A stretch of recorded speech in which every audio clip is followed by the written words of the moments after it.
चलिए, good evening सभी को। साध्य पीएससी एकेडमी के हमारे यूट्यूब चैनल में सबका स्वागत है। पिछले क्लास में अपन लोग डिस्कस किए थे एक इम्पॉर्टेंट टॉपिक। आज फिर एक और इम्पॉर्टेंट टॉपिक पर डिस्कस चलेगा जो कि एकलक, बहुलक और रासायनिक सूत्र पर आधारित होंगे। क्या है ये रासायनिक सूत्र के कॉन्सेप्ट, किस प्रकार से क्वेश्चंस आपको देखने को मिलता है, इन सब मुद्दों पर चर्चा चलेगी। वीडियो को लाइक कर देंगे क्योंकि लाइक करने से मोटिवेशन क्लास में बना रहता है। साथ ही साथ वे बच्चे जो नए हैं, चैनल को सब्सक्राइब नहीं किए हैं, बिल्कुल चैनल को सब्सक्राइब जरूर कर लेंगे। चलिए स्टार्ट करते हैं आज का क्लास।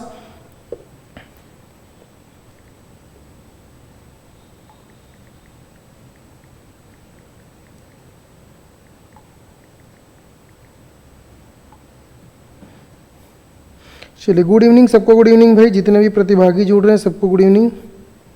चलिए तो स्टार्ट करें आज की क्लासेस। ठीक, बहुत बढ़िया। तो पहला क्वेश्चन स्क्रीन पे आपके सामने, छोटे अणु जो मिलकर बहुलक बनाते हैं, छोटे अणु जो मिलकर बहुलक बनाते हैं उन्हें क्या कहते हैं, ये आपसे पूछा गया है। तो बताइए, छोटे अणु जो कि बहुलक बनाते हैं, मैंने क्लास में बताया था कि बहुत सारे एकलक मोनोमर और समान संरचना, समान आकार के मोनोमर आपस में मिलकर पॉलीमर बनाते हैं। क्या बनाते हैं? पॉलीमर बनाते हैं। ठीक है, तो याद रखना है, पॉलीमर बनाते हैं, बहुलक बनाते हैं। तो यहाँ पे आपके एकलक मिलके क्या बनाते हैं? बहुलक बनाते हैं। तो एकलक की परिभाषा क्या? वे छोटे अणु जो कि बहुलक बनाने में पार्टिसिपेट करते हैं। जैसे कि आपने बूंदी का लड्डू बनाया तो छोटे छोटे जो बूंदी के दाने होते हैं उसको हम लोग बोलते हैं एकलक, और जो लड्डू बन गया उसको हम लोग क्या बोलेंगे? बहुलक बोलेंगे। क्या बोलेंगे? बहुलक। तो option number B is the correct answer. हो सके तो बिल्कुल आपको क्लियर कट समझ आ चुका होगा। अगले क्वेश्चन की ओर बढ़ते हैं। गुड इवनिंग सभी को, जितने बच्चे हैं सबको गुड इवनिंग, सबको न्यू ईयर की शुभकामनाएं। ठीक है, आज सेकेंड डे है। ठीक है, चलिए आगे बढ़ते हैं अगले क्लास की ओर, अगले क्वेश्चन की ओर। अगला क्वेश्चन आपका है पॉलीथीन से संबंधित, कि बेटा जो पॉलीथीन होता है वो किस एकलक से बनता है। ठीक है, पॉलीथीन होता है वो किस एकलक से बनता है, आपको बताना है। क्या पॉलीथीन विनाइल क्लोराइड से बनता है, या पॉलीथीन एथिलीन से बनता है, या पॉलीथीन स्टाइरिन से बनता है, या पॉलीथीन आइसोप्रीन से बनता है। ठीक है, which is the correct answer. ठीक है, करेक्ट आंसर को क्लिक करेंगे कमेंट्स में। बिल्कुल एक एक बच्चों का देख पा रहा हूं, यहां पे आंसर आ चुका है। प्रतिमा, सुषमा, सुमन, वीरेंद्र, सबका आंसर आ चुका है। बिल्कुल सभी बच्चे कमेंट करके आंसर देंगे। ठीक है, कुमेती, पुष्पलता, सबका स्वागत है भाई। चलिए, तो which is the correct answer? Option number B, ethylene. ठीक है, एथिलीन बेटा एक प्रकार के क्या है? एकलक है। क्या है? एकलक है। और इस एकलक से क्या बनता है? बहुलक बनता है। तो मोनोमर से क्या बनता है? पॉलीमर बनता है। यहाँ पे मोनोमर का नाम क्या है?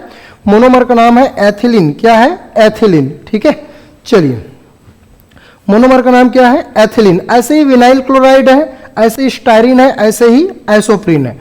ठीक है, अगला question, question number 3, polyvinyl chloride PVC, polyvinyl chloride PVC बनाने के लिए कौन सा एकलक उपयोग होता है? अब बताएंगे कि पॉलीविनाइल क्लोराइड जो बनाने के लिए कौन सा एकलक उपयोग होता है। एक है क्लोरोबेंजीन, एक है विनाइल क्लोराइड, एक है बेंजीन और एक है एथिलीन। ठीक है, तो यहाँ पे पॉलीविनाइल क्लोराइड एक प्रकार का क्या है? बहुलक है। ठीक है, और बहुलक किससे बनता है? एकलक से। किससे बनता है? एकलक। तो ये जो एकलक है वो कौन सा है? Vinyl chloride. बहुत सारे विनाइल क्लोराइड के अणु आपस में मिलते हैं और क्या बनाते हैं? Polyvinyl chloride. ठीक है, पीवीसी। ठीक है, चलिए आगे बढ़ें। ठीक, अगले क्वेश्चन की ओर बढ़ते हैं। अगला क्वेश्चन आपसे क्या पूछ रहा है? नायलॉन 6 का एकलक क्या है? नायलॉन 6 का एकलक क्या? एडिपिक अम्ल है, या हेक्सामेथिलीन डायमीन है, या कैप्रोलैक्टस, या ethylene glycol. Which is the correct answer?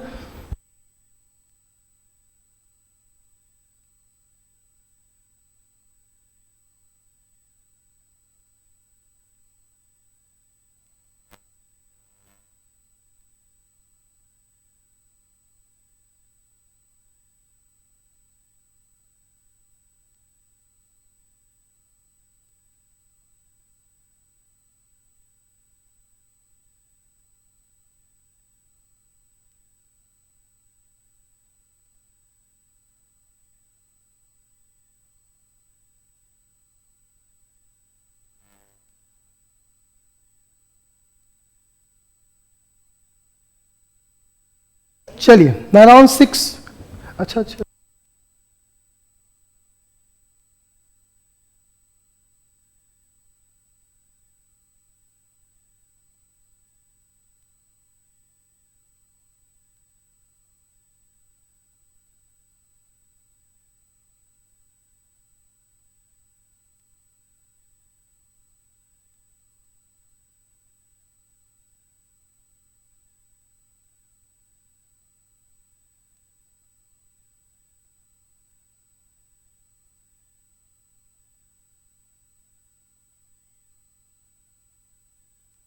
चलो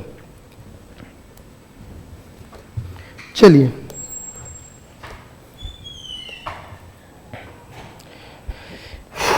चलिए तो यहाँ पे नाइलॉन 6 जो कि एडिपिक अम्ल, हेक्सामेथिलीन डायामीन या कैप्रोलैक्टस या एथिलीन ग्लाइकॉल। चलिए विच इज द करेक्ट आंसर। बहुत सारे बच्चे आंसर दे दिए कि सर नाइलॉन 6 का एकलक क्या है। बहुत बढ़िया, तो इसका लैक्टस क्या है? कैप्रोलैक्टस। क्या है?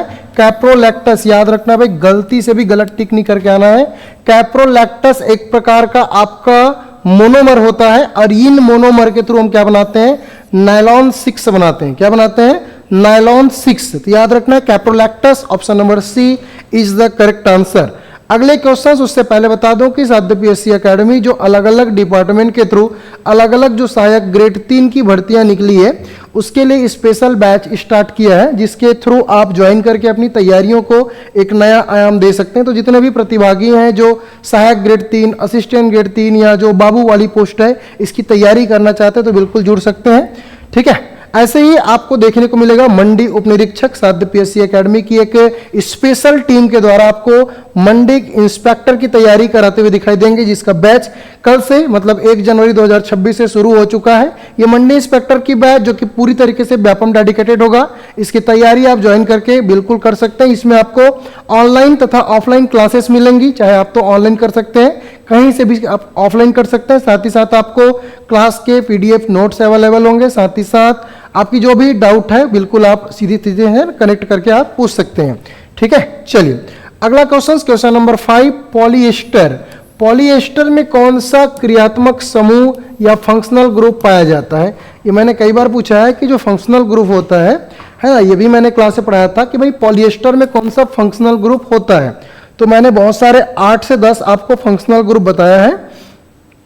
सर आपसे रिक्वेस्ट है कि इंग्लिश पेडागॉजी पढ़ा दीजिए ना। बिल्कुल मैं पढ़ा दूंगा, मुझे कोई दिक्कत नहीं। ठीक है, लेकिन आप समझते हो ना सब पूरा सिस्टम बना हुआ है, सब विषय विशेषज्ञ हैं, टीचर्स हैं, उनके थ्रू स्पेशल जब मैनेजमेंट टीम डिसाइड करती कि भाई इन टीचर्स को अपना सब्जेक्ट पढ़ाना है तो वहाँ पे क्लासिफाइड होता है। ठीक है, तो बिल्कुल अगर ऐसा हुआ कि सिचुएशंस बना कि अगर मैं इंग्लिश पेडागॉजी पढ़ा पाऊँ तो बिल्कुल पढ़ा दूंगा, मुझे पढ़ाने में कोई इशू नहीं है। इससे पहले तो हालांकि मैं ही पढ़ाया था। ठीक है, चलिए तो पॉलीएस्टर में कौन सा क्रियात्मक समूह या फंक्शनल ग्रुप पाया जाता है आपको बताना है। क्या उसमें एस्टर पाया जाता है, एमाइड पाया जाता है, या हाइड्रोक्सिल पाया जाता है, कि नाइट्रॉइल पाया जाता है? Which is the correct answer. Good evening Gayatri, सबको गुड इवनिंग भाई। ठीक है, चलिए फॉर्म कब आएगा वो ना, बिल्कुल फॉर्म आएगा तो बिल्कुल आपको बता दिया जाएगा, टेंशन लेने की जरूरत बिल्कुल नहीं है। चलिए तो which is the correct answer. क्या option number A is the correct answer? Yes, ester is the correct answer. ठीक है, एस्टर करेक्ट आंसर है, मैंने आपको ऑलरेडी क्लासरूम में बताया है। ठीक है, और एस्टर से हम क्या बनाते हैं? पॉलीएस्टर बनाते हैं। क्या बताते हैं? पॉलीएस्टर। ठीक है, चलिए गुड इवनिंग निर्मला। चलिए आगे बढ़ते हैं। नायलॉन 6 यहाँ पे इससे पहले मैंने आपको लैक्रोपैक्टस का जो नायलॉन 6 बताया था, अब यहाँ पे क्या है? नायलॉन 6 नहीं है, नायलॉन 6 है। तो नायलॉन 6 किस प्रकार का? एक प्रकार का बहुलक है। क्या ये योगात्मक बहुलक है, या योगात्मक संघनन बहुलक है, या इलास्टोमर है, या थर्मोप्लास्टिक है? Which is the correct answer? Which is the correct answer बताएंगे भाई, कमेंट करके बताएंगे। हम लोग जो नायलॉन 6 है इसको हम लोग कैसे प्राप्त करते हैं ये तो मैं इसको बताया आज फिजिक्स की क्लास में। एक संघनन की प्रक्रिया होती है। संघनन मतलब किसी चीज को इकट्ठा करना। ठीक है, और उस इकट्ठे के माध्यम से हम चीजों को क्या करते हैं, है ना, एकलक को हम लोग बहुलक में क्या करते हैं? कन्वर्ट करते हैं। तो यहाँ पे संघनन बहुलक ऐसा तरीका जिसके थ्रू हम लोग नायलॉन 6 क्या करते हैं? बना पाते हैं। अगला बेटा टेफ्लॉन। ठीक है, आपको टेफ्लॉन के बारे में क्वेश्चन पूछा जाएगा कि बताइए जो टेफ्लॉन है ना, टेट्राफ्लोरोएथिलीन। ठीक है, ये बनाने के लिए कौन सा एकलक प्रयुक्त होता है? ठीक है, तो यहाँ पे टेफ्लॉन आपने कई बार सुना होगा, और इस टेफ्लॉन को बनाने के लिए जो यूज किया जाता है वो यूज किया जाता है बेटा टेट्राफ्लोरोएथिलीन। क्या यूज किया जाता है? टेट्राफ्लोरोएथिलीन। ठीक है, तो which is the correct answer? Option number A, tetrafluoroethylene, क्योंकि यहाँ पे फ्लोरीन मौजूद है और फ्लोरीन के साथ ये क्या बनाता है? टेफनॉल बनाता है। क्या बनाता है? टेफ्लॉन। ठीक है, तो ये सभी क्वेश्चंस आपको एग्जाम में देखने को मिल सकते हैं। सभी तो नहीं, मतलब यहां से अगर एक क्वेश्चन आ रहा है तो इनमें से आपको एक क्वेश्चन देखने को मिलेंगे। ठीक है, अगला क्वेश्चन नंबर 8, प्राकृतिक जो रबर है जिसको हम लोग नेचुरल रबर बोलते हैं, प्राकृतिक रबर का एकलक क्या है, आपसे पूछा गया कि बताइए भाई प्राकृतिक रबर का, ठीक है, प्राकृतिक रबर का एकलक क्या है ये आपको बताना है। क्या इसका एकलक स्टाइरिन है, क्या इसका एकलक आइसोप्रीन है, या ब्यूटाडाइन है, कि एथिलीन है। Which is the correct answer, आपको करेक्ट आंसर बताना है कि भाई प्राकृतिक रबर जो होता है, नेचुरल जो रबर होता है, इसका एकलक बता दीजिए। Yes we are, correct answer क्या हो जाएगा आइसोप्रीन, ठीक है, आइसोप्रीन। बहुत सारे बच्चे आंसर दे रहे हैं कि सर जो प्राकृतिक रबर पाई जाती है उसका जो एकलक है, आपने क्लास में बताया था कि आइसोप्रीन होता है। क्या होता है, आइसोप्रीन होता है। लगभग सभी बच्चों का आंसर सही है, ठीक है। मोना का आंसर सही, नंदनी का आंसर सही, बिल्कुल करेक्ट आंसर है भाई, ठीक है। इंडिया इंग्लिश बहुत बढ़िया, ठीक है। दिव्यानी वर्मा बहुत बढ़िया। चलिए आगे बढ़े। तो आइसोप्रीन प्राकृतिक रबर का क्या एक प्रकार का बेटा एकलक है। ये भी, इसकी भी भर्ती आने वाली है परिवहन आरक्षक की, 263 पोस्ट, बहुत अच्छी पोस्ट है परिवहन आरक्षक की, स्पेशली मेल के लिए, ठीक है। और ये देखने को मिलेगा आपको साध्य पीएससी एकेडमी की स्पेशल एप्लीकेशन के माध्यम से क्लासेस, जो कि ऑनलाइन तथा ऑफलाइन मोड पे आपको देखने को मिलेगी। इसके लिए भी 1 तारीख को स्पेशल टीम का गठन किया और ये परिवहन आरक्षक के लिए डेडिकेटेड बैच रहेगा, जिसको ज्वाइन करके आप तैयारी कर सकते हैं, ठीक है। अगला है क्वेश्चन नंबर 9, निम्नलिखित में से कौन सा एक बायोडिग्रेडेबल, ठीक है, बायोडिग्रेडेबल बहुलक है। बायोडिग्रेडेबल कहने का मतलब है जैव निम्नीकारक, जो सूक्ष्म जीवों द्वारा अपघटित हो जाता है, ठीक है, जो सूक्ष्म जीवों द्वारा अपघटित हो जाता है उसको हम लोग बायोडिग्रेडेबल बोलते हैं। क्या बोलते हैं बेटा, बायोडिग्रेडेबल। तो जो सूक्ष्म जीवों द्वारा अपघटित होता है उसको बोलते हैं बायोडिग्रेडेबल, ठीक है। मीन्स ट्रैफिक पुलिस है क्या सर, यस ट्रैफिक पुलिस ही है, ठीक है। चलिए पॉलीथीन, पीवीसी, सेलुलोज, टेफ्लोन, तो आप बताइए कि इनमें से कौन सा है जो सूक्ष्म जीवों द्वारा अपघटित कर सकते हैं, सूक्ष्म जीवों द्वारा अपघटित किया जा सकता है। तो which is the correct answer, क्या पॉलीथीन है बेटा, या पीवीसी है, या सेलुलोज है, या टेफ्लॉन है, ठीक है। बहुत सारे आंसर आ चुके हैं, बहुत बढ़िया। सबसे खुश हुआ मैं, सेलुलोज। सेलुलोज बेटा चूंकि ये है ना पेड़ की छाल से प्राप्त की जाती, बाकी जितने भी आपको दिखाई दे रहे हैं पॉलीथीन, पीवीसी और टेफ्लॉन, ये चूंकि संश्लेषित है, ये एकलक के थ्रू बहुलक बनाए जाते हैं, वो प्राकृतिक नहीं है, वो कृत्रिम है। तो ये हमें प्राकृतिक आपको देखने को मिलेगा सेलुलोज। और सेलुलोज जो है सूक्ष्म जीवों द्वारा अपघटित हो जाता है, इसीलिए इसको हम लोग बायोडिग्रेडेबल बोलते हैं। क्या बोलते हैं, biodegradable. Sir but please English की एमसीक्यू आप करा दीजिए। मैं बोला वीरेंद्र कोई दिक्कत नहीं मुझे पढ़ाने में, कोई दिक्कत नहीं कराने में, ठीक है एमसीक्यू। बट दिक्कत यहाँ पे बेटा कि जो हमारी मैनेजमेंट टीम डिसाइड करती है, ठीक है, क्योंकि बहुत सारी क्लासेस होती है तो उस हिसाब से मिलता है। हाँ आप लोग थोड़ा सा प्रयास करो तो हो जाए, कुछ पॉजिटिव रिजल्ट देखने को मिल जाएगा, ठीक है। चलिए आगे बढ़ते हैं। अगला क्वेश्चन नंबर 10, बेकिंग सोडा जिसको हम लोग खाने का सोडा बोलते हैं, बेकिंग सोडा मतलब जिसको हम लोग खाने का सोडा बोलते हैं, का रासायनिक सूत्र क्या है। कौन सा ऐसा फॉर्मूला बेटा जो खाने का सोडा है, ये बिल्कुल आप लोग बता दीजिए, ठीक है। क्या खाने का सोडा Na2CO3, क्या खाने का सोडा NaCO3, क्या खाने का सोडा का सूत्र COCl3, या क्या खाने का सोडा NOH। तो मैं आपको बता दूं कि यहां पे आपको दिखाई दे रहा है NaHCO3, इसको बोलते हैं बेटा अपन लोग सोडियम बाइकार्बोनेट। क्या बोलते हैं, सोडियम बाइकार्बोनेट। एक है आपका Na2CO3 इंटू XH2O, इसको बोलते हैं धावन सोडा, कपड़ा धोने का सोडा, ठीक है। यहाँ पे CaOCl2 होता है ब्लीचिंग पाउडर, विरंजक चूर्ण, ठीक है, विरंजक चूर्ण। और यहाँ पे NaOH दिखाई दे रहा है सोडियम हाइड्रोक्साइड, जिसको कॉस्टिक सोडा के नाम से जानते हैं। चलिए बताइए विच इज द करेक्ट आंसर, खाने का सोडा का फॉर्मूला क्या होगा, खाने का सोडा का फॉर्मूला क्या होगा। चलिए बहुत बढ़िया, सभी बच्चों का मैं आंसर देख रहा हूं, एक एक बच्चों से मैं आंसर जानना चाहूंगा, ठीक है। खाने का सोडे का फॉर्मूला क्या है, ठीक है। बेकिंग सोडा जिसको खाने का सोडा बोलते हैं, इसका फॉर्मूला क्या है।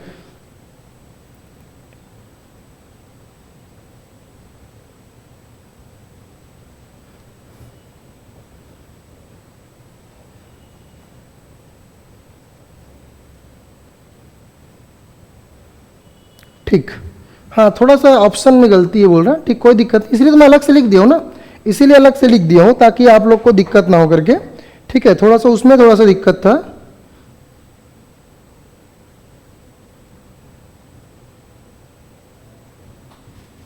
ठीक है, चलिए यस। तो which is the correct answer, option number ये वाला, ठीक है। यहाँ की ऑप्शन में थोड़ा सा शायद तक वो टाइपिंग मिस्टेक हुआ होगा, ठीक है। तो ये बेकिंग सोडा, खाने का सोडा का फॉर्मूला NaHCO3, सोडियम बाइकार्बोनेट, क्या बेटा, सोडियम बाइकार्बोनेट, ठीक है। चलिए इसीलिए मैं इसको अलग से लिख दिया था ताकि आप लोग को दिक्कत ना हो, ठीक है।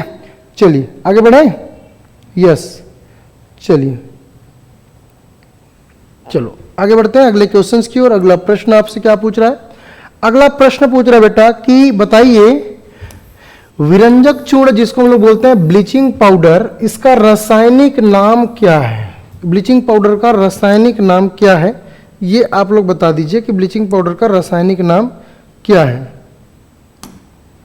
ब्लीचिंग पाउडर का रासायनिक नाम क्या है।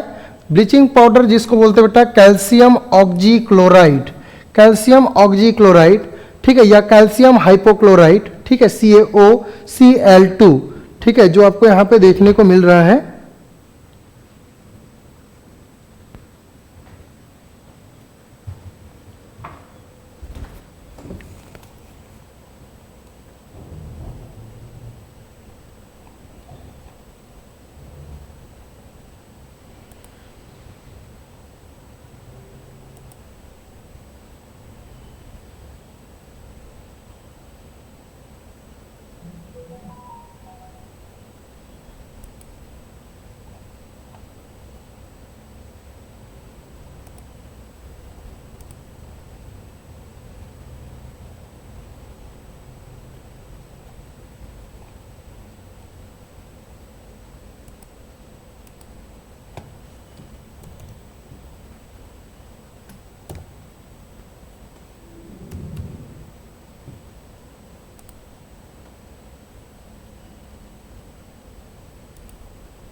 थोड़ा रुक जाएंगे, टेक्निकल इशू है, ठीक है।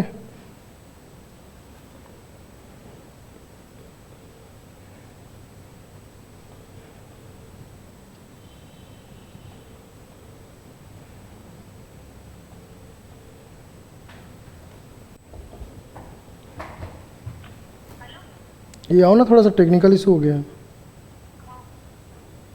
चलिए बताइए विरंजक चूर्ण जिसको ब्लीचिंग पाउडर बोलते हैं इसका रासायनिक नाम क्या है, कैल्शियम हाइपोक्लोराइड, क्या है भाई, कैल्शियम हाइपोक्लोराइड। अगला है क्वेश्चन नंबर 12, बेकिंग सोडा का उपयोग किसमें नहीं किया जाता। आपको बताना है भाई कि बेकिंग सोडा जो है उसका उपयोग किसमें नहीं किया जाता है, क्या केफ मफिन फुलाने में, या सोडा अम्ल अग्निशामक में, या कपड़ों का सफेद करने में, या पेट की अम्लता को कम करने में। बढ़िया क्वेश्चंस है, क्वेश्चंस का करेक्ट आंसर दीजिए, बताइए कि विच इज द करेक्ट आंसर, ठीक है। चलिए बताइए बेकिंग सोडा, ठीक है, बेकिंग सोडा से क्वेश्चन पूछा गया है कि भाई बताइए कि बेकिंग जो सोडा है ना, ये बेकिंग सोडा का उपयोग किसमें नहीं किया जाता, आपसे पूछ लिया गया है, ठीक है। तो किसमें नहीं किया जाता ये बताएंगे, ठीक है। यस, ऑप्शन नंबर है, क्या केक फुलाने में किया जाता है। सर केक जो फूलता है वो कार्बन डाइऑक्साइड की उपस्थिति में, ठीक है। ये ऑटोमेटिक कैसे चल गया साहू सर का, पढ़ा रहा था और बीच में अचानक साहू सर का आ गया।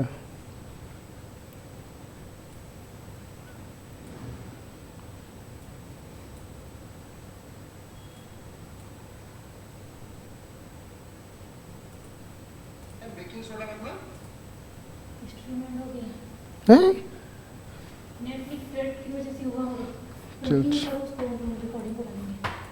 ऐसे, ठीक है। चलिए थोड़ा सा टेक्निकल इशू था, है ना, बाकी क्लासेस यहाँ पे देखेंगे अपने लोग। तो कपड़े को सफेद करने में ना इसका उपयोग नहीं किया जाता, ठीक है, क्योंकि बाकी पेट की अम्लता को दूर करने में किया जाता है बेकिंग सोडा का, सोडा अम्ल अग्निशामक में किया जाता है, ठीक है। तो ये सभी चीज की जाती है, लेकिन कपड़ा धोने के लिए हम विरंजक चूर्ण का उपयोग किया जाता है, बेकिंग सोडा का नहीं किया जाता। अगला क्वेश्चन नंबर 13, विरंजक चूर्ण जिसको ब्लीचिंग पाउडर बोलते हैं कैसे बनता है। ये पूछा गया कि भाई ब्लीचिंग पाउडर कैसे बनता है, ठीक है। तो आपको बताना है कि ब्लीचिंग पाउडर कैसे बनता है भाई। यस, ब्लीचिंग पाउडर की बात मैंने ऑलरेडी बता के रखी है कि हाँ, शुष्क बूझे चूने जिसको हम लोग कैल्शियम हाइड्रोक्साइड से क्लोरीन की अभिक्रिया करके विरंजक चूर्ण की प्राप्ति करते हैं, क्लोरीन से क्रिया करा देते हैं। जब कैल्शियम हाइड्रोक्साइड को हम लोग क्या करते हैं बेटा, क्लोरीन से क्रिया कराते हैं तो हमको CaOCl2 की प्राप्ति होती है, ठीक है। बाकी हमको HCl प्राप्ति होती है। तो ये हमको बेनिफिट देखने को मिलता है, ठीक है। किसके फॉर्म में भाई, विरंजक चूर्ण के फॉर्म में।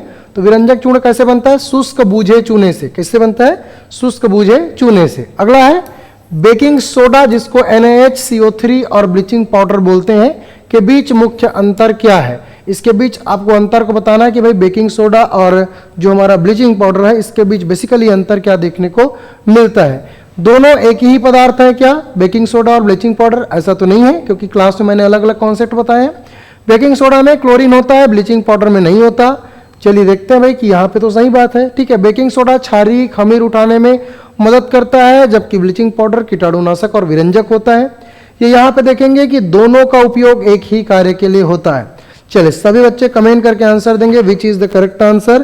क्या सही बात है, क्या बेसिक अंतर है, आपको बताना है, ठीक है। चलिए यस, तो प्रकृति बता दो कि बेकिंग सोडा जो है बेटा प्रकृति से होता है क्षारीय और खमीर उठाने में मदद करता है, जबकि हमारा जो ब्लीचिंग पाउडर है वो कीटाणुनाशक और एक प्रकार का क्या है, विरंजक है। क्या है, कीटाणुनाशक और विरंजक है, ठीक है। तो इतनी बातें आपको पता होनी चाहिए। अगले क्वेश्चंस की ओर बढ़ते हैं।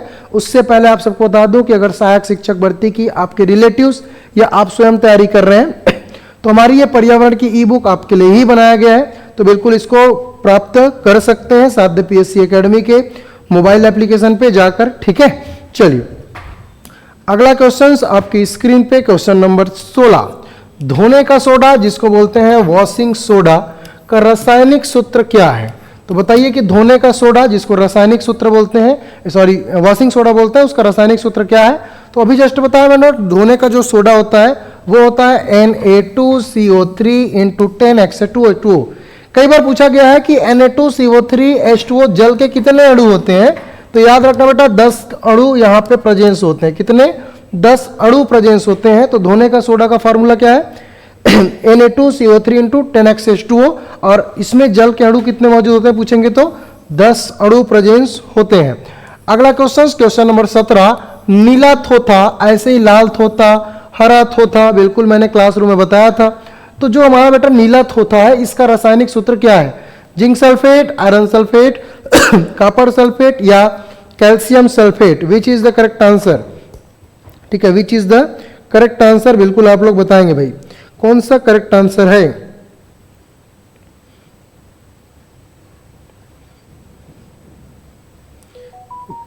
यस, बहुत सारे बच्चों का आंसर आ चुका है। यस सर, कॉपर सल्फेट को नीला थोथा कहा जाता है। यस, करेक्ट आंसर है कॉपर सल्फेट, ठीक है, × 5H2O, ठीक है। अगला है खाने का सोडा जिसके बारे में ऑलरेडी बता दिया हूं।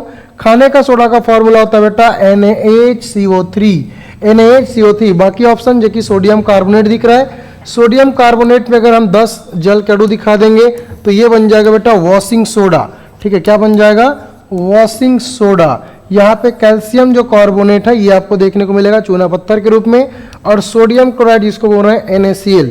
क्या बोल रहे हैं, NaCl, ठीक है। तो ये आज का हमारा इंपॉर्टेंट क्वेश्चन हुआ, 18 क्वेश्चन जो कि बेहद इंपॉर्टेंट है रासायनिक सूत्र से। आपको एक और एडवाइस देना चाहता हूं, जितने बच्चे हमारे CG टेट के हैं, एक बार आप आवर्त सारणी देखकर जरूर जाएं और कोशिश करें कि आवर्त सारणी, जैसे हालांकि मैंने आप लोगों को तो क्लास में बहुत सारे तरीके बताए हैं आवर्त सारणी के पीरियोडिक टेबल को याद करने का। एटलीस्ट बेटा कम से कम 1 से 30 तक आवर्त सारणी की जो प्रतीक चिन्ह है लाइक दैट, जैसे कि हाइड्रोजन, तो हाइड्रोजन को हम लोग H से डिनोट करते हैं और परमाणु क्रमांक 1 होता है। इतना बात तो कम से कम 30 तक पता होना चाहिए। जैसे इसी तरीके से कार्बन को C से रिप्रेजेंट करते हैं और कार्बन का परमाणु क्रमांक 6 होता है। ऐसे ही आपको पूरे 30 तक याद करना है। 30 किसका है, जिंक है, कि जिंक को Zn लिखते हैं और परमाणु क्रमांक 30 होता है। ऐसे आप कोशिश करेंगे लैंथेनाइट और एक्टिनाइड ग्रुप का, ठीक है, लैंथेनाइड और एक्टिनाइड ग्रुप का याद करने का, ताकि आपको यहां से अगर किसी ने क्वेश्चन पूछे तो बिल्कुल आप बना पाओ। तो लैंथेनाइड और एक्टिनाइड ग्रुप का यहाँ पे आपको देखने को मिलेगा, ठीक है, तो बिल्कुल आप इसको बना सकते हैं, ठीक है। चलिए आज का सेशन यहीं पे कंप्लीट। वीडियो अच्छा लगा होगा तो लाइक जरूर कर लेना, इतना पर्याप्त है, यहीं से आपको क्वेश्चंस देखने को मिलेगा।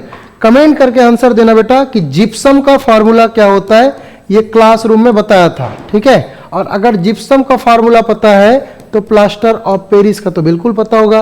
तो बिल्कुल कमेंट सेक्शन ओपन है, कमेंट करके जरूर जवाब दीजिए। मैं देखना चाहता हूं कितने बच्चे हैं जो सच में वीडियो को डेडिकेटेड रूप से देखते हैं और उनको सच में पता है कि नहीं है। चलिए स्वस्थ रहिए, मस्त रहिए। जय हिंद, जय भारत, जय छत्तीसगढ़।